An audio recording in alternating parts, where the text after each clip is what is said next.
In the small town of Cedar Falls, Iowa, life moved at a peaceful pace until one October evening in 2022 when everything changed forever. Sarah Mitchell, a 23-year-old nursing student at the local university, had a simple evening routine that she followed religiously. Every day at exactly 6:30 p.m., she would clip the leash onto her golden retriever, Max, and take him for their usual walk through Riverside Park. The park stretched along the Cedar River with winding trails that disappeared into dense woodland areas.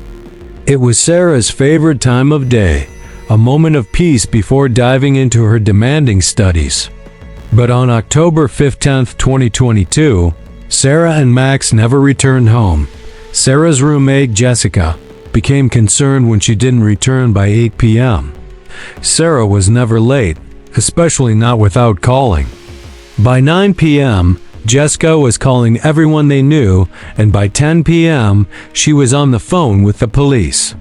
The Cedar Falls Police Department launched an immediate search operation that would eventually involve over 200 volunteers, multiple canine units, and professional search and rescue teams from 3 different counties. The search began at Riverside Park, where Sarah's car was found in the parking lot, keys still in the ignition. Her phone was discovered on the ground near the main trail entrance. Its screen cracked as if it had been dropped.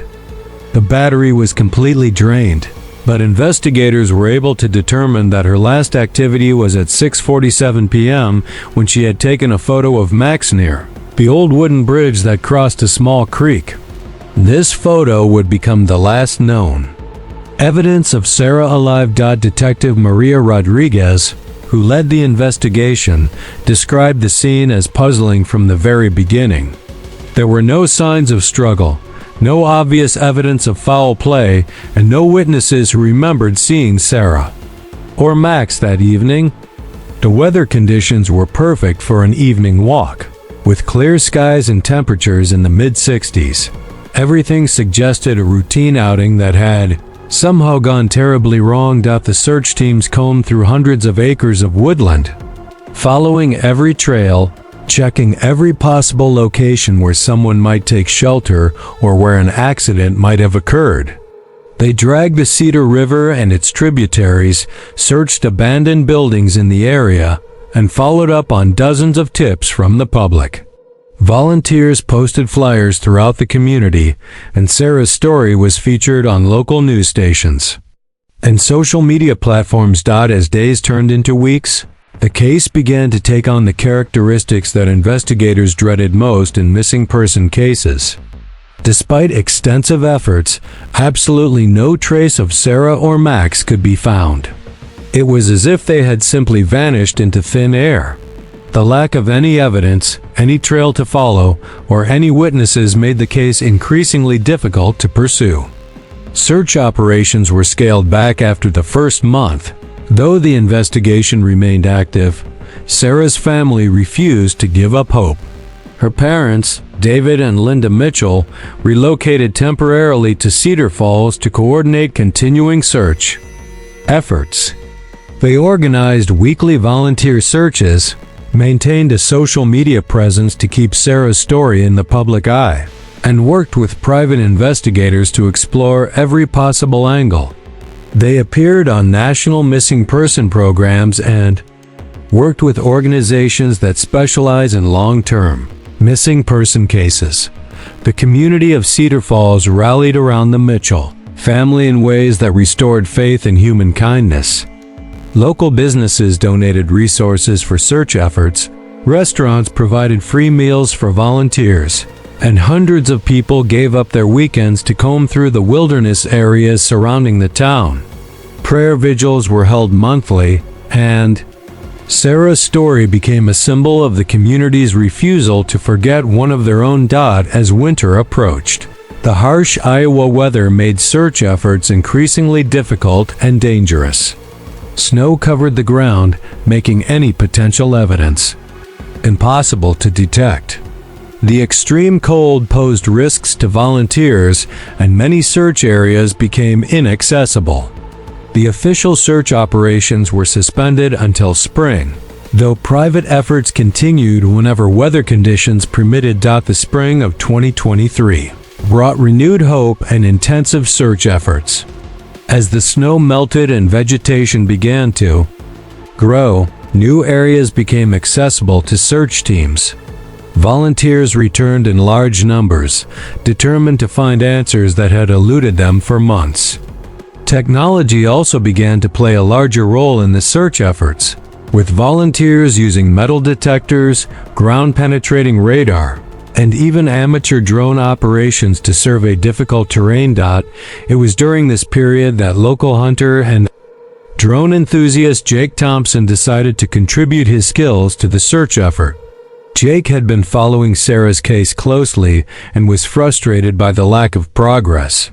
As an experienced outdoorsman who had spent countless hours in the forests around Cedar Falls, he felt confident that he knew areas that might have been overlooked by official search teams. More importantly, he had recently invested in a high-end thermal imaging drone that he used for wildlife surveying and hunting. Preparation. Jake's thermal drone was equipped with advanced FLIR technology that could detect heat signatures even in complete darkness and through dense vegetation.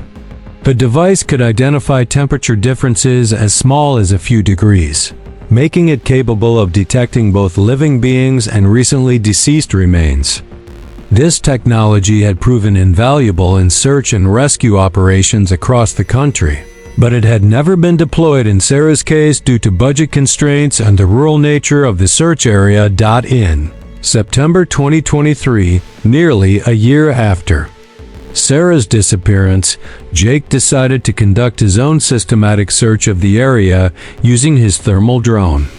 He had obtained permission from local authorities and had coordinated with the Mitchell family to ensure his efforts wouldn't interfere with any ongoing official activities. Jake planned to cover areas that were difficult to reach on foot, including dense thickets, steep ravines, and areas beyond the main trail systems that volunteers had thoroughly searched. On the morning of September 23, 2023, Jake launched his drone from a clearing about 2 miles north of where Sarah's car had been found. This area was beyond the primary search zone, but was still within reasonable walking distance of the main trails. The terrain was challenging, with thick underbrush, fallen trees, and several deep ravines that would be nearly impossible to search effectively on foot. As Jake piloted his drone through the dense canopy, the thermal imaging revealed the typical signatures he expected to see. Small animals appeared as bright spots moving through the darkness. The warm earth showed up in various shades representing temperature differences, and the cold water of a small stream appeared as a dark ribbon cutting through the landscape.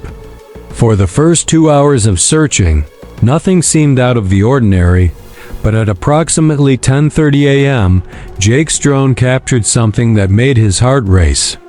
Deep in a ravine, partially obscured by fallen logs and thick vegetation, the thermal imaging revealed what appeared to be a large heat signature that didn't match the typical patterns of wildlife or natural landscape features. The signature was human-sized and appeared to be stationary, which immediately raised questions about what the drone had discovered. Jake immediately marked the GPS coordinates and began to carefully maneuver his drone to get better angles and more detailed thermal readings of the anomalous signature. What he saw through the thermal imaging suggested the presence of something significant hidden beneath the natural debris in the ravine.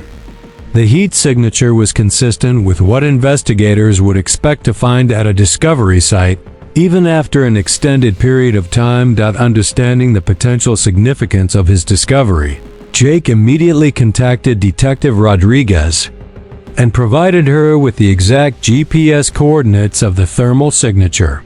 Within hours, a full search and rescue team was deployed to the location Jake had identified. The area was approximately 2.3 miles from the main trail system, in terrain so difficult that it had been deemed too dangerous for volunteer searches and had only been briefly surveyed by professional teams using aerial photography. The recovery operation required specialized equipment and experienced technical rescue personnel due to the steep and unstable terrain of the ravine. It took search teams several hours to safely navigate to the location and begin the careful process of investigating what Jake's thermal drone had detected. The area was treated as a potential crime scene, with every piece of evidence carefully documented and preserved. What the search teams discovered in that remote ravine would finally provide the answers that Sarah's family and the Cedar Falls community had been desperately seeking for nearly a year. The thermal signature that Jake's drone had detected led to the discovery of both Sarah and Max in an area where they had apparently sought shelter after some kind of accident or medical emergency. The condition and location of the remains suggested that Sarah had become lost or disoriented during her evening walk and had fallen into the ravine, possibly suffering injuries that prevented her from calling for help or finding her way back to the main trail. The discovery brought a mixture of relief and heartbreak to everyone who had been involved in the search efforts. While the outcome was not what anyone had hoped for, it finally provided closure for Sarah's family and allowed the community to properly honor her memory. The role that Jake's thermal drone technology played in the discovery highlighted the potential for civilian volunteers with specialized equipment to contribute meaningfully to search and rescue operations.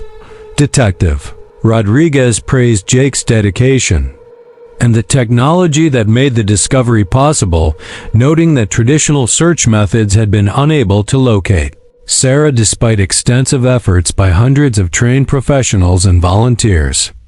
The thermal imaging capability allowed the drone to detect evidence that would have been impossible to spot with the naked eye, even if search teams had been able to navigate to that remote location. The case of Sarah Mitchell became a catalyst for discussions about incorporating advanced technology into search and rescue operations, particularly in rural areas where traditional methods may be limited by terrain or resources.